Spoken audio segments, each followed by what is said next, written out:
Welcome, everyone. This is Adam Coleman, and with me today we have Cristin Brittingham, who is a divorce coach and founder of Divorce Recovery.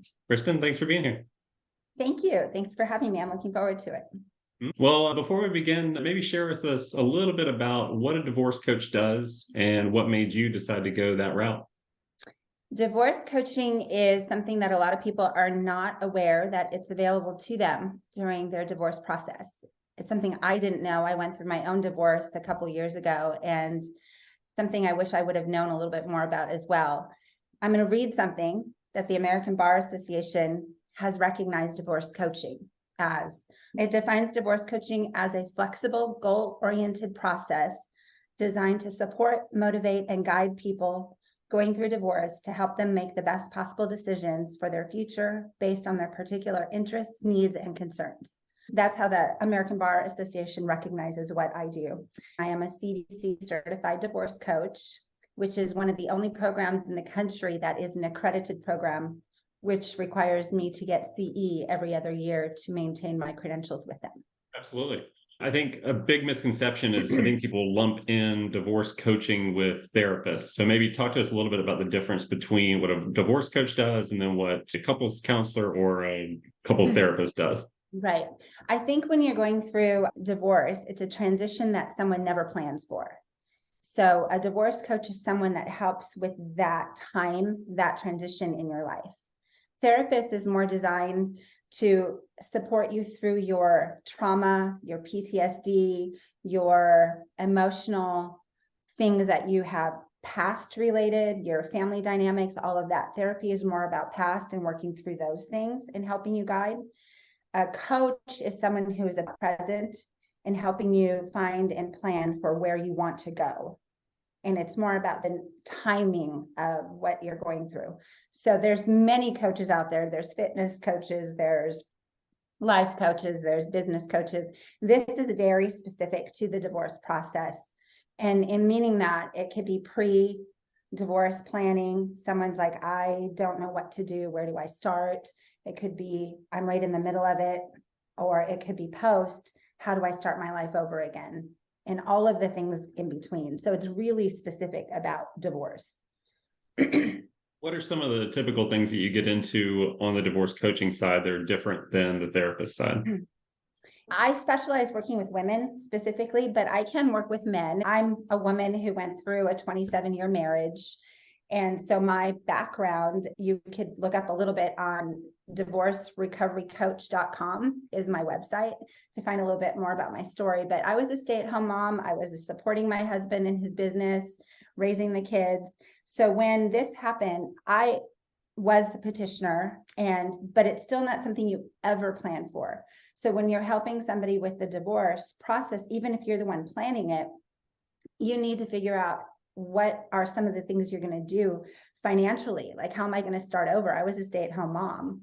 How am I going to have confidence in making decisions when I was in the position I was always a support role? How can I confidently learn how to make those decisions?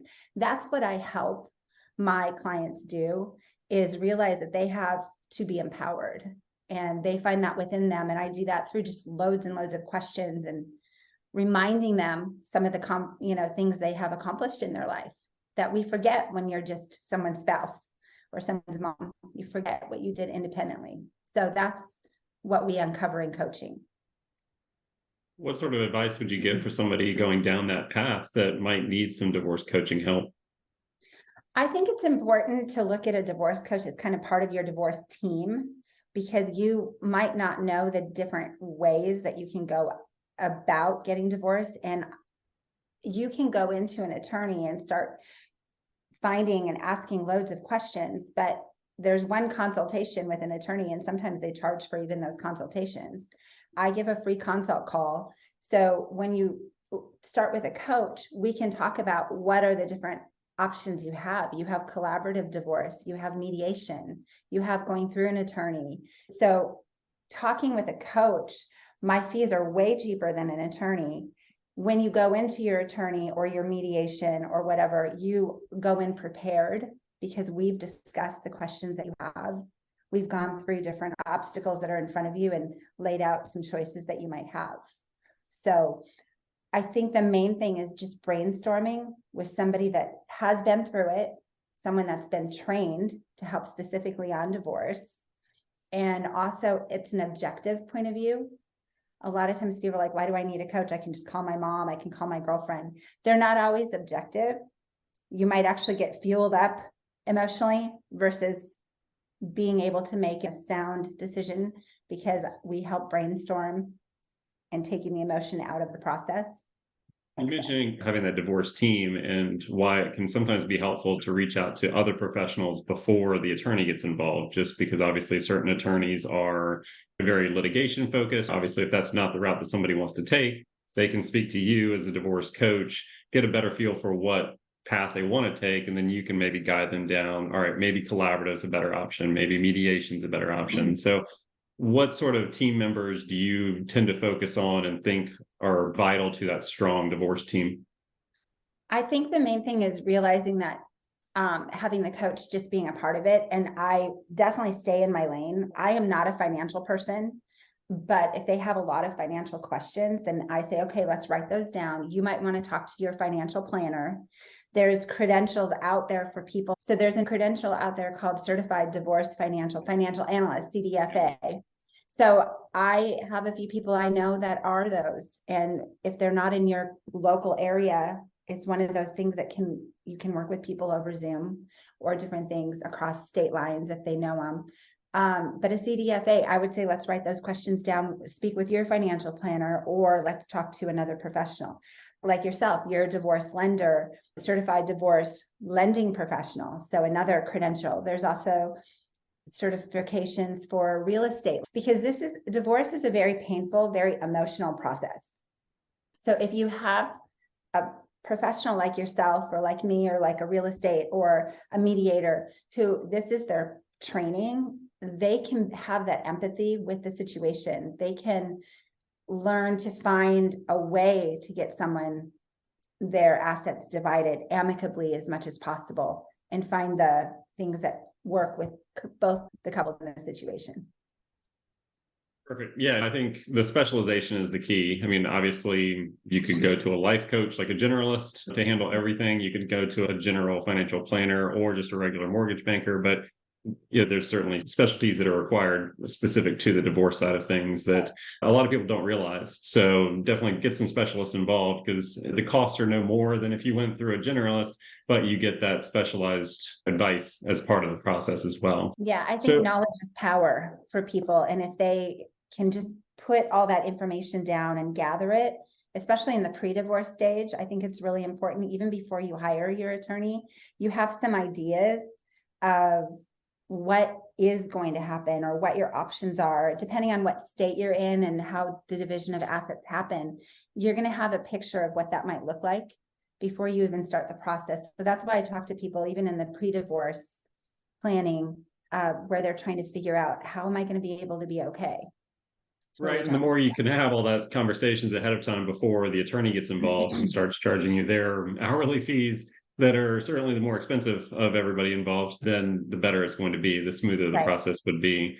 Well, what do you see as the ideal sequence of who to talk to? Do you see maybe a therapist getting involved first and then transitioning into a coach and then kind of spreading out into the attorney, financial planner, my role, things like that? Or is there a different sequence that you would typically see? I think the main thing is it just kind of happens by happenstance half the time, because you're so thrown into the emotions of it. If it could be ideal, I think a coach would be great first, but unfortunately, I don't think the knowledge is out there that we're even available. So I have spoken to many therapists and given my cards out. I've spoken to mediators and given my cards out.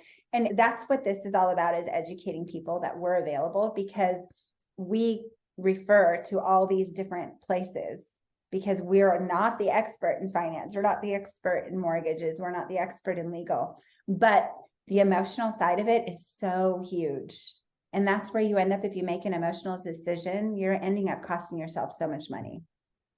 So Absolutely. I wish I would have learned a little bit about that ahead of time with my own, because I made some mistakes, but I am there to help people hopefully avoid some of those. So like I said, I wish I could tell you, get me first so I can help you, but unfortunately they're thrown into it and they might go and hire that attorney right away.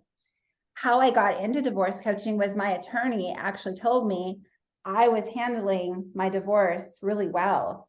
Every time I got punched in the gut by something that would knock me down, because I had a very strong ex-husband, and he just said, you're handling it so well, we could really use your help in the office with some of my more emotional clients. And so I guess I was already thrown into the lion's den, but maintaining that emotion, like I'm not in charge of what I'm not in charge of. And that's what I help my clients through that process, that you just have to let go and respond versus react to what's happening of what we can control. Right. Well, and attorneys are great at what they do, but most Yeah. of them that I know will be the first one to tell you that they're not handling the emotional side of things. That's Right. not their expertise. That's not what they want to do. So No. having the emotional aspect, same with the financial aspect. They're not financial experts by any means. They handle the legal side perfectly. So Right. you just have to have multiple people involved. And the I emotional think side so. is unfortunately one of the ones that's lacking in a Right. lot of cases, just because people don't Right. want to have that involved, or like you said, they don't know that that's something that can be done. Right. So Right. So I think what you're doing, I appreciate big time what you're doing, because it's helping to get the word out too, that a divorce coach is part of the team and can really absolutely, and a vital one. yeah, and really help It's save one of the money. pillars, I would say. You got the emotional side, the financial side, and the legal side. So get a Right. therapist, get a coach, get a CDFA, and the attorney, and then obviously if there's Right. a house involved, get me Right. involved. But certainly the emotional side is key. So Mhm. well, one thing I thought was very interesting about yours is, in addition to being a divorce coach, you're also a licensed insurance agent. And initially, that kind of took me back, just thinking, why are those related? But if you think about it for a second, you do realize that they go hand in hand with a lot of things. So Right. maybe talk a little bit about where those two worlds combine for the Okay. divorce specific cases. Okay. It's been interesting to me because I really do think they overlap. And I started with my own divorce, getting my life insurance license. That's where I started. And then my attorney made that comment to me. And that's when I started getting my education on becoming a certified divorce coach. So the life insurance license was already there. And then I got my certification. So now the two actually overlap, because when you're going through a divorce, if you're the recipient of alimony or spousal support, and you have that ex-partner who's paying that to you, family law code allows you to get a life insurance policy on that person, because God forbid something happens, that's your future, that's your income, basically. So it's almost like a business partner that you get an insurance policy on. And with the family code, I'm not legal, that's not my lane, but with the family code, it's allowed, and just talk to an attorney about that. But you could decide as a couple, as ex-spouses, whether the recipient is paying for the policy and is the owner of the policy, and then this ex-spouse who's paying is the insured, or you could split the cost of the policy, or however that is, but it's up to that couple to figure that out. But it's definitely something that is important to consider once you're all the way done with your settlement. No, I mean, I think that's great advice. I mean, I think the insurance side is not considered very much. And I'll run into situations where people are getting a very sizable alimony, and that's what they're living off of. That's their number one and possibly only source of income Right. for 3, 4, like you said, you've had clients up to 10 years of alimony before. And like you said, if something were to happen, if that just shuts off, that completely derails your goals, short-term and long-term. Everything changes if you don't have Right. that alimony coming in. And I think a lot of people don't think about that. So it's an interesting combination of skills Right. there for sure. Well, and one thing that was interesting is one of the first things my ex wanted to do was change the beneficiary to his life insurance policy through the process. And you can't do that till the very end. But I was like, okay, well, then what happens? So I Right. spoke with my attorney about that question. He goes, well, family code, you can get a life policy on him, and that will be required. And because we went through our attorneys to do that, then he had to participate. You can't just go get a policy on somebody without their knowledge. And if I would have done that, he wouldn't have participated anyway. But because the family code allows it, he had to participate and sign the documents and get the policy. Right. So build that into the settlement agreement, make sure Right, that's all exactly. negotiated in Yeah, ahead of time. And that's why it helps to get people like us involved ahead of time right, before the divorce is finalized, because we can make those suggestions or at least mention, hey, this is something you might want to consider. And it might right, not be something that you had thought of that really right. could cause some issues. I mean, not to be morbid or anything, but obviously suicide rates are like 2 to 3 times more in Right, divorce cases. And I think it's something like 10 times more for men than women. And a lot of times I'll see those situations where wife or mother, they're relying on alimony potentially, and if something were to right, happen, that's definitely going to change everything. right, So right. So, no, very helpful. No, I appreciate you mentioning more of that. So I think that's definitely a good tip. But before we finish up here, any final thoughts or any other advice that you would give for people thinking about going down this path? I think the main thing is to slow down because you're thrown into the process, whether you've had it happen to you and your world is spinning. Divorce is a transition. I call it like the U-shaped transition, and a transition always starts with an end. That could be your kids are moving out and you're now an empty nester. That's an end. And that's an emotional process you're going to go through. So if you're the respondent, you're going to be way over here at the beginning because you haven't been doing all of the thought process at all. You're spinning, you're out of control, you don't know what to do. Find somebody that can help talk through those options. If you're petitioning, you've already gone through all this. You got to realize that your ex-spouse is way over here now. They're spinning. So what you have to understand through this divorce process is you've never planned for this.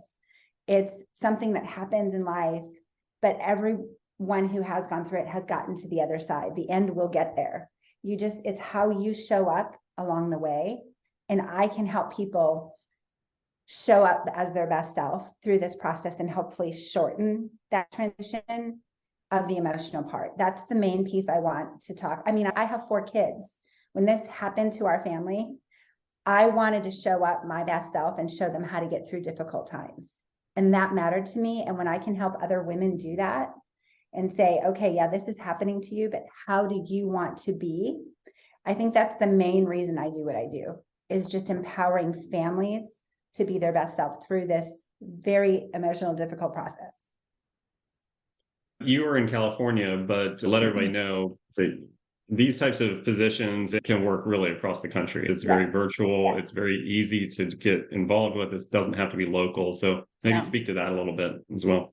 The main thing is it's the emotional side. Do I know the legal of every state? I do not. But if I have a client in Massachusetts, I will research a little bit more about their code so I can try to advise a little bit. But once again, I stay in my lane and say, that's a great question.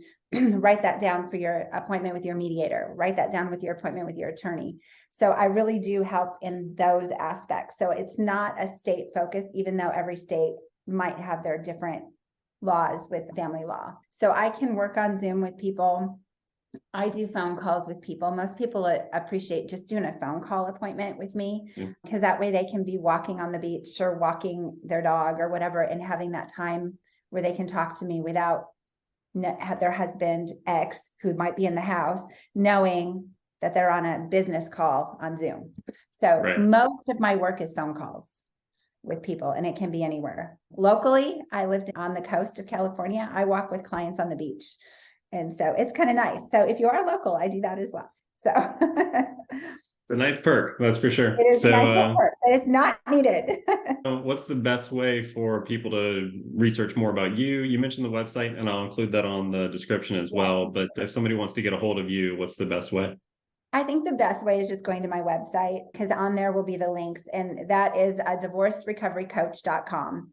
And it just has a lot of information about my backstory. So you'll understand whether I have the story to help in your situation. It was a 27-year marriage for me, but I can help those in all different facets. But you'll get more of my story, more of what my work is. And I offer a free consult call to everyone. It's a business arrangement we figure out. I just want to be that partner to help hold somebody accountable along the way. So I call myself kind of the emotional support animal of the divorce process. So if you have that little puppy, that's me. I help show up. So anyway, just kind of a way for people to think of what a divorce coach kind of is. I think that's perfect. No, I think it's much needed in the world. So I appreciate what you do, and I certainly appreciate you sharing all the work that you can do for people. So this has been great. Yeah, thank you, Adam. I appreciate this today. All Have a right. good Thank day. you.